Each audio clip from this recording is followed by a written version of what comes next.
மத்திய கிழக்கின் 14 நாடுகளில் உள்ள அமெரிக்க பிரஜைகளை உடனடியாக வெளியேறுமாறு அமெரிக்க ராஜதந்திர திணைக்களம் அறிவித்துள்ளது. ஈரானுக்கு எதிராக அமெரிக்காவும் ஸ்டீலும் தாக்குதல்களை முன்னெடுத்துள்ள நிலையில் நிலவும் பாதுகாப்பு அச்சுறுத்தல்களை கருத்தில் கொண்டு இந்த அறிவிப்பு விடுக்கப்பட்டுள்ளதாக சர்வதேச ஊடகங்கள் தெரிவிக்கின்றன.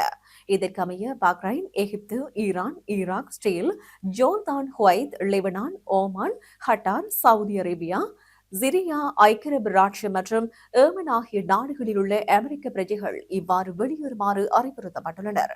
இதேவேளை ஈரானுக்கு எதிராக இன்னும் பாரியளவிலான தாக்குதல்கள் நடத்தப்படவில்லை என அமெரிக்க ஜனாதிபதி டொனால்டு ட்ரம்ப் தெரிவித்துள்ளார்.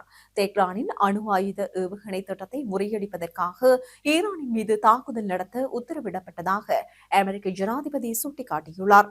மத்திய கிழக்கு பிராந்தியத்தில் நிலவும் மோதல்கள் தொடர்பாக வெள்ளை மாளிகையில் ஊடகங்களுக்கு கருத்து தெரிவிக்கும் போதே அமெரிக்க ஜனாதிபதி டொனால்டு ட்ரம்ப் இதனை தெரிவித்தார்.